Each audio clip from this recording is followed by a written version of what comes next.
Hi, Richard Young from New Zealand Photography Workshops, and I'm just going to take you through some of the best settings for landscape photography.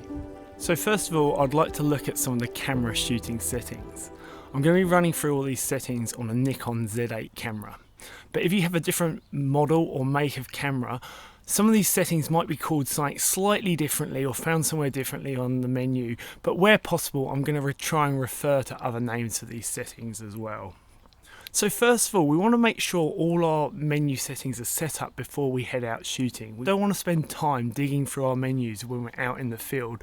We just want to be able to concentrate on more important things like our composition. So first of all, our shooting mode. Now for landscape photography, I really do recommend using manual mode if you can, and please refer to my other video on manual mode for this. The shooting mode is quite often found actually on the top of the camera rather than in the menu, and likewise with the metering mode and the release mode, they're quite often on some dials or buttons on the top of the camera. So your metering mode, I recommend using matrix metering for landscape photography. That's going to give you the best starting point for your exposure, and then you can review your histogram and work out if that exposure is right or not. For your release mode, I recommend using just a single release mode for landscape photography, especially if you're shooting on a tripod with a shutter release cable, and the single release mode will be your best option.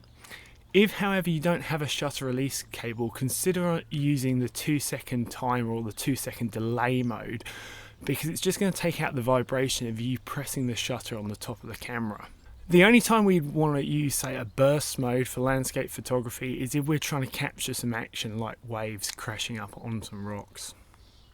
So our image settings, so image quality, really if you're wanting to edit your photos later in post-production, shoot RAW.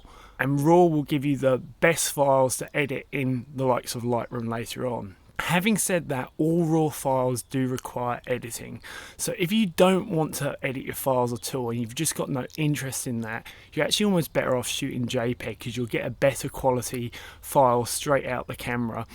As I said, RAW files are designed to be edited, so you need to be using the likes of Lightroom to edit your RAW files if you're going to shoot RAW. Just with your image area, I'd recommend just using the full image area. Don't use it like a cropped image area because you're just throwing away pixels and you can easily crop that later on in Lightroom. With RAW compression, I'd recommend using lossless compress. This is going to give you the most amount of files on your memory card without reducing the quality of the files. If you use fully compressed files, it's going to actually reduce the quality of the files, and if you use fully uncompressed files, you're going to fill up your memory card a lot quicker. So lossless compressed is probably the best option for both quality and space on your memory cards. Now, white balance. I personally use and recommend using auto white balance. I think the camera generally does an alright job with white balance, and the beauty of shooting RAW, we can easily adjust or set that white balance and to balance out those whites, or for like creative control easily in Lightroom afterwards. So by using auto white balance, it's one less thing to think about and one less thing to get wrong when we're out in the field. And I just think if we can give ourselves less settings to have to change or think about when we're out in the field, that's a really good thing. So generally, I recommend auto white balance. If your camera's got like an auto 2 option or an auto warm, that could be even better for landscape photography because it's just going to keep those warm colours warm. As I'm going through all these settings, I'm referring to what I would do for a RAW file, but I've put in brackets underneath on all these settings what I would do for JPEG files, but I'm not going to go through each one of those as we go through.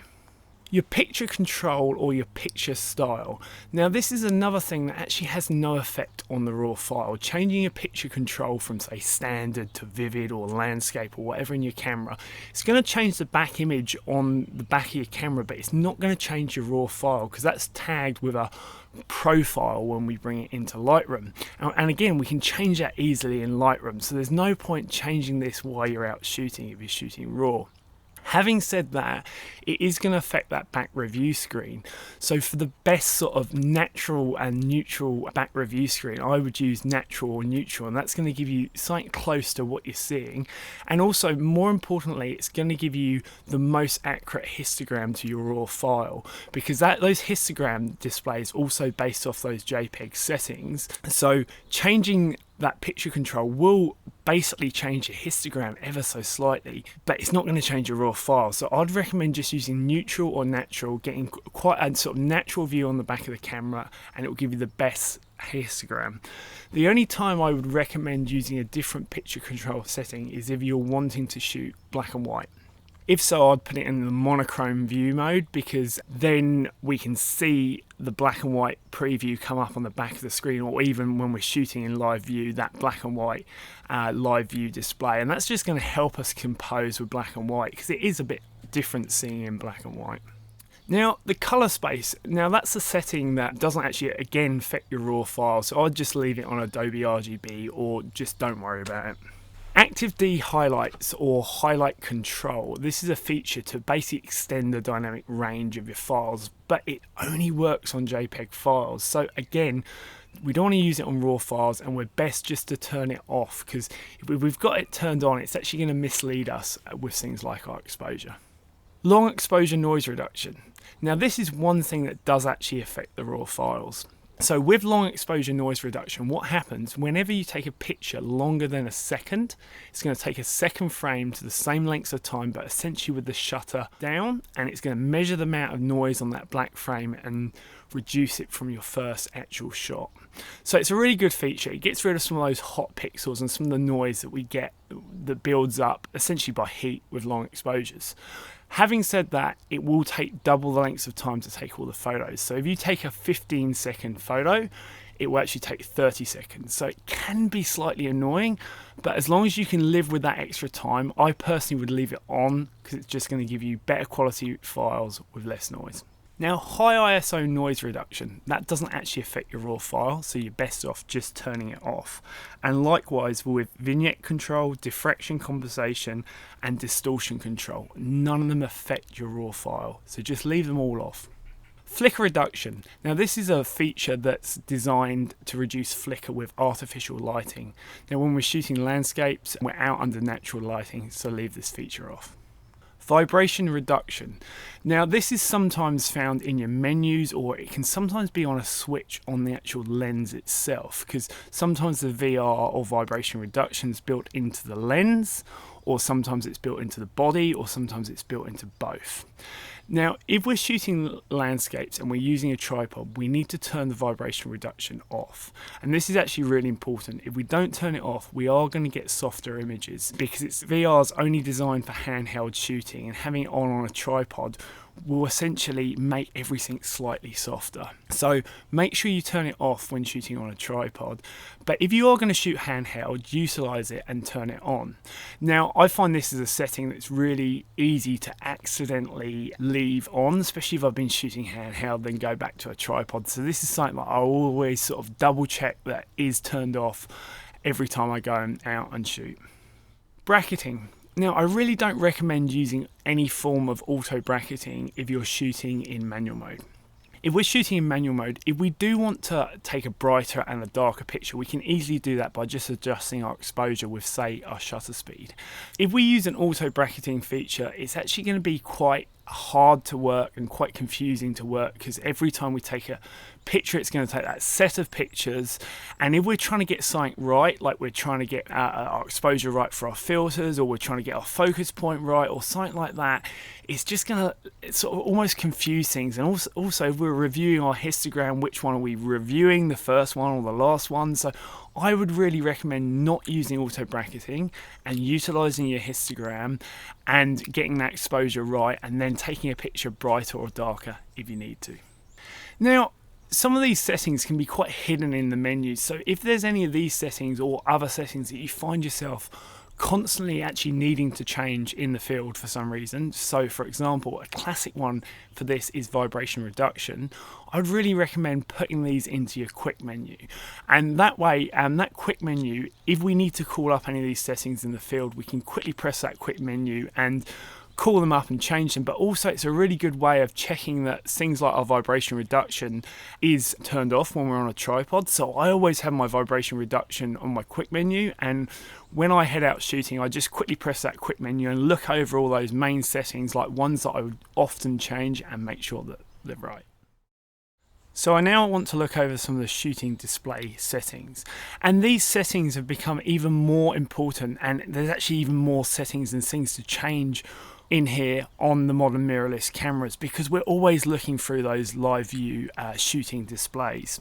So our display options, we can choose to look through and compose our images both through the viewfinder or the back monitor. And on modern mirrorless cameras, there's a monitor switch button to switch between the electronic viewfinder and the monitor. If you've got an SLR style camera, there's quite often what's called a live view button, or it says LV, which will switch between your optical viewfinder and your back review monitor. So what we're going to go through here is a lot of the shooting displays that you'd get on both the monitor or the electronic viewfinder. Obviously you won't get these in the optical viewfinder if you've got a SLR style camera. So first of all, the display button. So the display button enables us to cycle through the different display views. So it will cycle through these either on the back monitor or in the electronic viewfinder, whichever we're using at the time.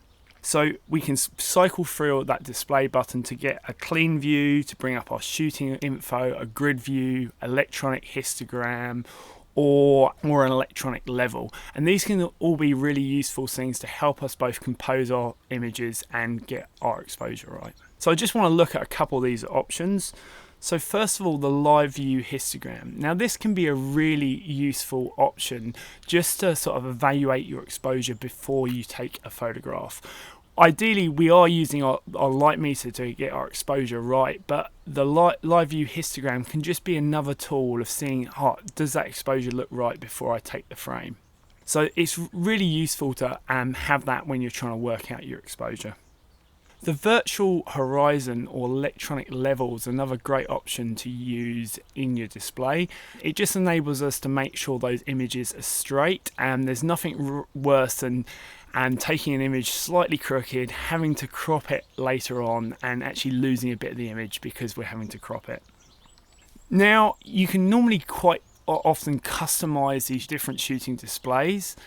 And because there's so many options and so many things you can display on those shooting displays, it's really worth taking some time to customize the displays in the way that you want them, and make sure you've got one that's actually just a clean display. And I think this is really important because a lot of the modern display settings, they display them all on top of the image, which is great for being able to see all those settings, but it's not great for being able to compose our images, because when we're composing, we don't want all this writing all over the top of the images. So being able to set a clean display is actually a really important feature.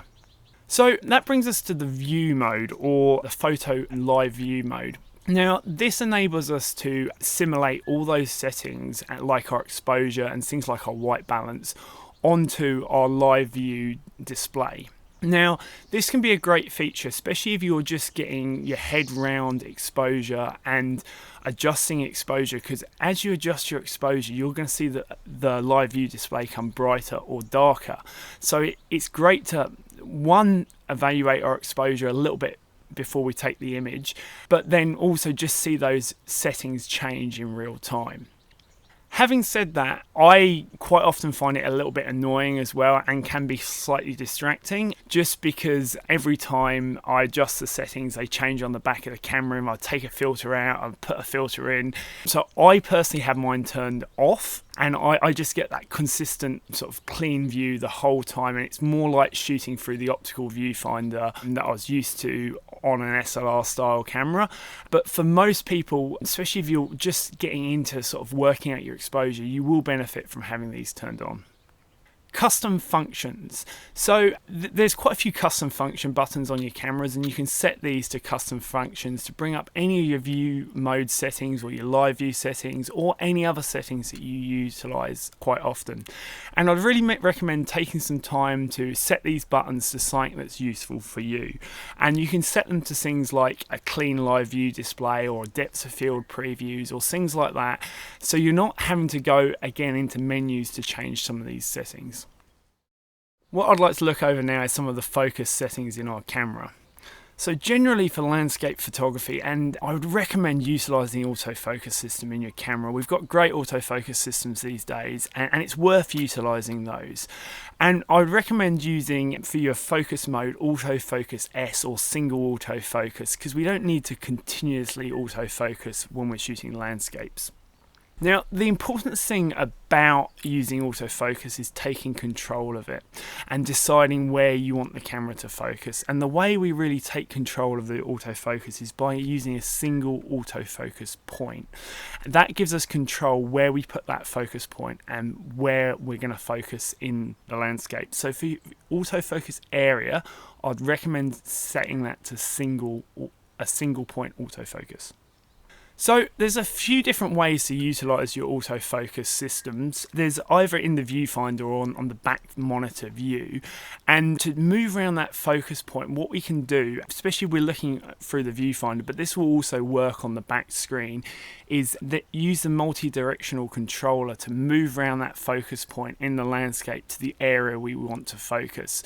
So when we're in single point, we then got all those different point options, and we can move that point around the frame using the back directional controller. However, if we're using our back screen for focusing and we're composing off our back screen, and we've got one of the newer cameras with a touch screen, one really useful feature can be the touch autofocus. This enables us to touch anywhere on the live view screen and just focus on that area. And I find this really useful because we can just focus anywhere on that screen, but the important thing is to turn off your touch shutter. So we don't actually want to release the shutter when we touch that back screen. We just want to focus, because it's quite annoying if it goes to take a picture each time. We just want to use it to position the focus point, make sure it's in focus, and then we can fire the shutter. So manual focus. There are times that autofocus struggles, or it's hard to use autofocus, and two classic examples of these for landscape photography is either shooting in very low light, like if we're shooting say astro photos, or if we're using filters, and autofocus will quite often struggle to focus through a dark neutral density filter. So for these scenarios, it's best to utilize the manual focus, or what we can sometimes do is we can use the autofocus system and then switch it on to manual. So for example, if I'm shooting with filters, I might focus to start with using the autofocus, and then before I put the filter in, I will switch the camera to manual. Now, if you are using manual focus, a really good option can be using the focus peaking, and what this does, it overlays a red or a coloured outline over the edges of all the areas that are in focus, and this is a great way to check that everything's in focus and actually see where we're focusing as well. Having said that, I do actually find it something that's slightly distracting. Like, it's another one of those things that you were just not getting a clean view of the screen, so normally I would turn it off, but it can be a really handy setting to have set on, say like a quick function button to turn on and turn off, because there are other times it's useful, because we can also use it to check depths of field and make sure that everything from the close foreground through to the distant mountains is all in focus.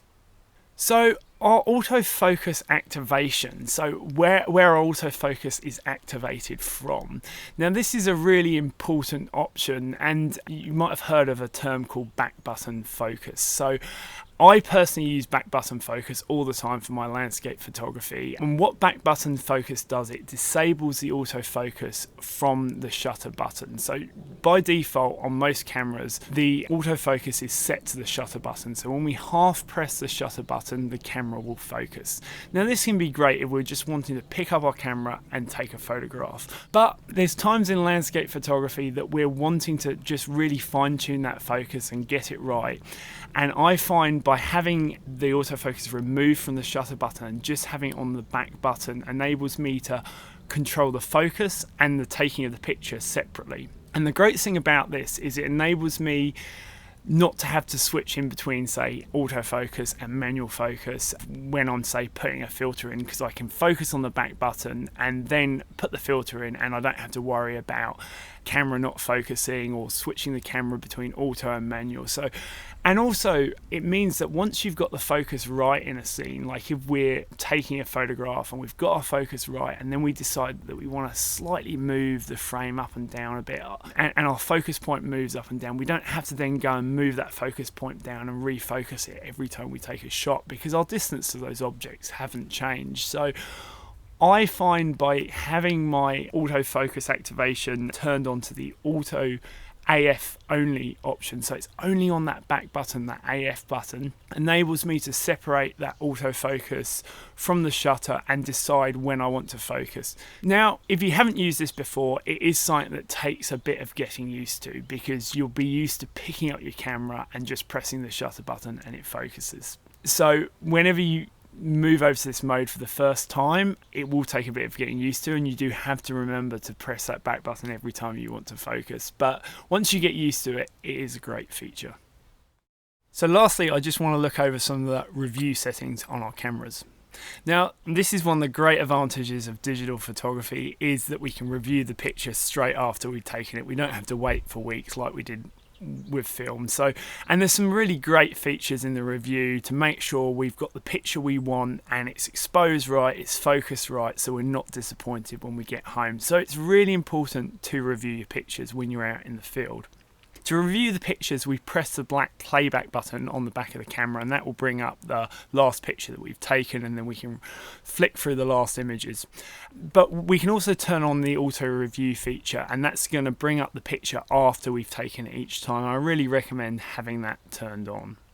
Also, just within our review settings, there's the option to rotate tool, and I don't recommend turning this on. Quite often it's turned on by default, and your images will, your portrait images will rotate round on a landscape orientated screen.